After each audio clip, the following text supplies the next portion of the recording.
I promise not every thumbnail is gonna have my stomach in it. Should you go to the gym?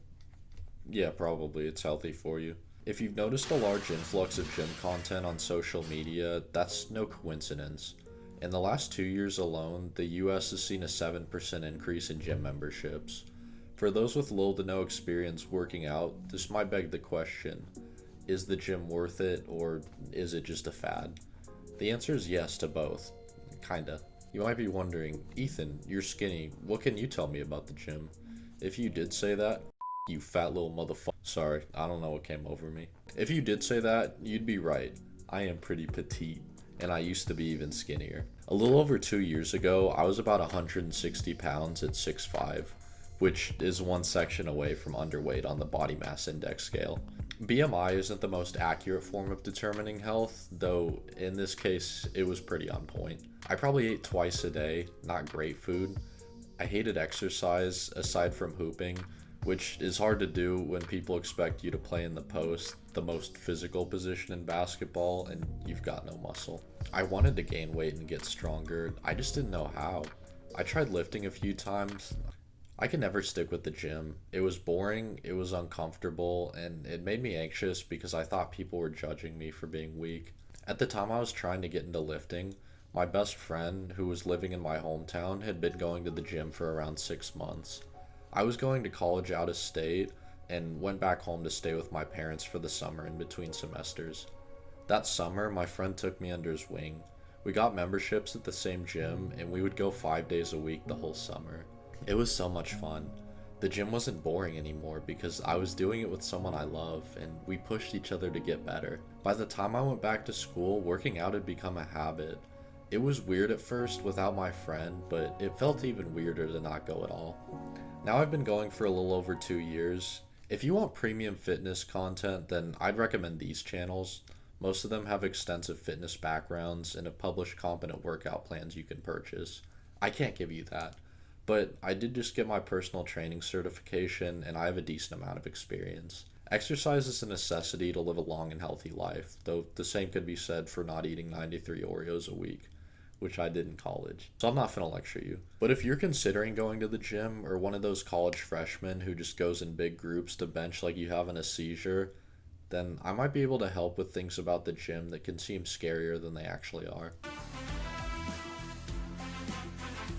The first is the barrier to entry. Being physically uncomfortable multiple times a week can seem daunting if you've never done it before. I'd recommend going with someone or hiring a trainer if you can. Once you get over that hump, it becomes easier to keep going. Plus, the first year is when you grow the fastest. While you might need a few years to build an insane physique, you will see significant changes within the first 90 days. And if you give it that long, there's a good chance you'll become hooked. Another thing is dieting. Eating is awesome, especially when it's pizza or chicken and waffles. It becomes less awesome when it's chicken and rice. Dieting is important for training, but you can ease your way into it. When you start, instead of focusing on super healthy meals, find out what your maintenance calories are. I'll link a calculator for that. Once you've got that number, if you're overweight, eat slightly below that, underweight, slightly above. You don't gotta log all this for the rest of your life. Just track calories and protein for like 2 weeks to a month to give yourself a rough idea of what stuff looks like. Unless you've got an insane goal, you can be a little flexible with your diet, as long as everything you eat ain't McDonald's. Cardio is a necessary evil. Some people like lifting but refuse to do cardio. There's a lot of different forms of cardio, and the best advice is to do the one you'll stick with. Honestly though, just run. A few times a week. It sucks, trust me. I used to hate running. It's so good for you though.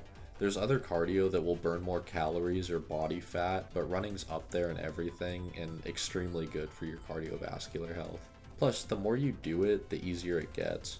Once you can run for 25 to 30 minutes without stopping, the first 20 minutes are so peaceful, like a meditation. And it feels great afterwards. Running's hard and it sucks, just do it. If you are thinking about getting into the gym, the most important thing is to just get started. It's like learning a new game. Get the basic rules down, but learn the strategies by playing. You don't gotta have all the information before lifting.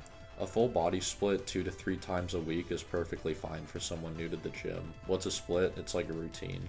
and you can worry about adjusting it after a year or so, but when starting, it's best to learn compound lifts and build everything relatively evenly. Here's one you can try a couple days a week, and if you decide to go a third time, just repeat one of the days. Not back to back though, space out your work days for full body. You might be afraid of being judged like I was, but the gym is like any other social setting. People are only worried about themselves, nobody's focused on you. Most people at the gym are pretty nice, and if somebody does something messed up, I promise it's an isolated incident. In fact, if that happens to you, drop the location and let's go jump this motherfucker. Nah, fuck all that. Say what you was saying before. Unless they look better at fighting than me. But you know what? Even if they do, drop the location anyway and I'ma hype you up while you fight them. Seriously though, nothing bad is gonna happen to you at the gym. And if you do have something that inhibits you socially or causes you to feel self-conscious in public, then I'd be lying if I said the gym was going to be any different. But by the same token, it won't be any worse than other places you go. It might actually be easier than like the mall or a public event because most people at the gym are focused on their own stuff. The topic of judgment brings me to the next portion of the beginning question. The gym is becoming a fad, especially with fitness content on social media. Saying social media is too negative is like saying the sky is too cloudy or too many celebrities get caught with kids. It is what it is. But fuck me, it's so annoying. I'ma still complain about it. I remember when I was 19, I was texting this girl and I wanted to pick her up like this.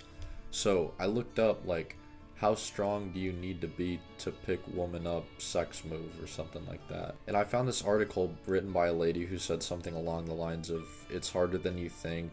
I've talked to guys who can bench press 185 pounds and weren't able to because of the positioning. This memory stands out now, not because of anything that happened with the girl. I didn't touch a girl until 21. But because the article presented 185 pounds as a lot for a bench press. And I remember thinking it was at the time. Now if you're a man whose max bench is 185, bad news for you. You're a cute little victim and you need to hop on gear. Is 185 actually a lot on bench for a guy? No, but one, it doesn't matter because neither is 315 according to Instagram comments. I can't have that. And two, who cares? For most people, there will never be a need to lift more than 185 pounds in their day-to-day lives. If an everyday object actually does weigh that much, it's likely an appliance or a piece of furniture which you would need two people to move anyways. The expectation for regular gym attending physiques now is insane because people are using fitness influencers as a reference. Most people won't look like fitness influencers. They're popular because they have physiques you don't see every day. And they got those bodies by either having very good genetics for bodybuilding and putting in 4+ years of work, or being on steroids. Having that as your standard is just unrealistic. Now, if someone posts their body online, they have to be open to whatever criticism comes from showing themselves on a public platform. But the criticism they get is often fucking stupid. Anyone who's not shredded has a mid-physique. People will post pictures of themselves after 3 years of lifting and motherfuckers will say, bro just looked at the weight for 3 years. No, dude, this is what it looks like when somebody doesn't work out. The physiques people call mid now are still better than most of the population, and if a person is somehow in good enough shape to meet social media standards, people will say they're on steroids. I'll get to that in a second, but first I just wanted to address this awesome defense to that steroid accusation I'll see a lot, where someone will say, no, they're not on steroids, you just don't have a good grasp of real physiques. I look just like that, plus I'm taller. This physique is pretty mid if you actually go to the gym. Like, good for you, dude. You could have just said, no, they're not. Anyways, the reason people throw around the steroid accusation so much is because more people are on steroids now than ever before, especially teenagers. Performance-enhancing drugs used to be reserved for competing bodybuilders and professional athletes if they use the proper etiquette of lying about using. Now everyone wants to take them because people they see online do, and like most drugs, they serve their intended purpose. Steroids do make you gain muscle way quicker and boost athletic performance. They just also give you gyno and stunt growth and brain development in kids. And they ain't much better for you when you're a fully grown adult either. Regardless of age, steroids will shorten your lifespan and cause adverse health effects. So it's hard for me to understand why anyone would take them. But I can accept sacrificing your future to achieve a dream more than I can accept I'm too lazy to wait until I'm bigger naturally because I'm insecure and want my dick sucked.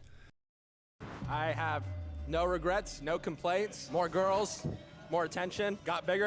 Gym culture has gotten so fucked online that for a little bit more attention, people will pump shit into their bodies that they know is bad for them and will make their lives harder. The gym is never that important. People can't just go casually anymore because that makes them weak. You have people treating lifting like they're being drafted, screaming at you in stupid ass TikTok reels that missing a day means that you don't want it bad enough and your life is over. Revolving around the gym doesn't make you better than anyone else. You just hyperfixate on something that happens to be healthy and have mass appeal right now. And it's not even the coolest athletic thing you could have picked. Go ahead and tell me how much you can deadlift. Tell me how much you weigh, what your body fat percentage is, how you train more intensely than anyone else. Tell me how optimal your split is and why your training style is better than mine.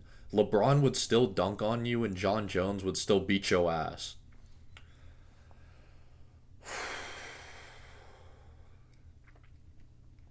That was a lot. I just needed to get it off my chest. I think exercise should be a part of your life, but it serves a purpose, you know?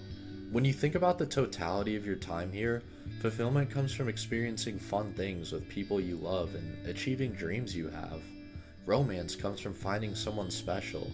Passion comes from finding something you love and pursuing it. And gratitude comes from being happy with your life and the people in it. If you do find passion in the gym, then pursue that. But for most people, exercise is just a way to improve their quality of life. Don't make it more than it is. Keeping your body operating well is something I believe in, and you should absolutely want to look good and feel good, but there's only so much that can give you. Let me tell y'all a little story. I used to want abs so bad in high school, but I was too lazy to do any exercise. I fantasized about having abs all the time, but I gave up after like 2 weeks of crunches, and then I graduated without ever having achieved my dream. I've got abs currently. They ain't crazy. They don't pop unless I'm under good lighting.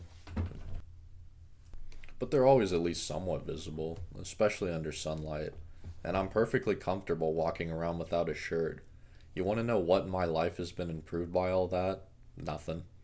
Sometimes I look at my tummy in the mirror and think, dude, I'm so sick. That feels good for about half a second before I start feeling kind of douchey. When something's missing in your life, it's easy to fill that with the gym because it's one of the simplest ways to see progress. Going to the gym can be difficult, but not complicated. If you exercise, you'll see results. The body's very honest that way. I and many other people have fallen into the trap of if I just look better, things will get better. They won't, because with that attitude, you'll never look good enough. No matter how buff or shredded you get, no matter how toned you get or how fat your ass gets, it won't make you happy. I'd say I was at my unhappiest when I spent most of my time in the gym. Body dysmorphia is a common issue when people lift. Their physique is never good enough. For women, it's common to go to the gym to get toned or get a bigger butt. I'm not finna say nothing about your ass. For the tonnage, however, keep in mind that women naturally have a higher body fat percentage than men, and a lot of that fat stores around their stomach area. It's harder for girls to have abs. Female bodies are built this way to bear children. If you're a woman and worried about your body fat, go a little easier on yourself. Nobody thinks you're as fat as your insecurities tell you you are. For men, it's popular to go get bigger muscles, primarily arms and chest. If you're a man and worried that you're too small, it's because you are. Hang this shit up. Nah, I'm just playing. If you're going to the gym, people notice. Don't be so hard on yourself. Realistically, you can only put on 1 to 2 pounds of muscle per month naturally. Give it time. Hating yourself for any reason doesn't do nothing for you. You can love the way you are now and still want to be better. That's what the gym is for. To keep ourselves healthy so we can enjoy what's really important in our lives. It's a great distraction to take your mind off things during the day and possibly a good social experience, while also being a way to feel better about yourself. I would absolutely recommend going to the gym if you don't already. Just don't put all your worth into working out or your appearance. What I'm trying to say is, yo, who about to hop on a cycle with me?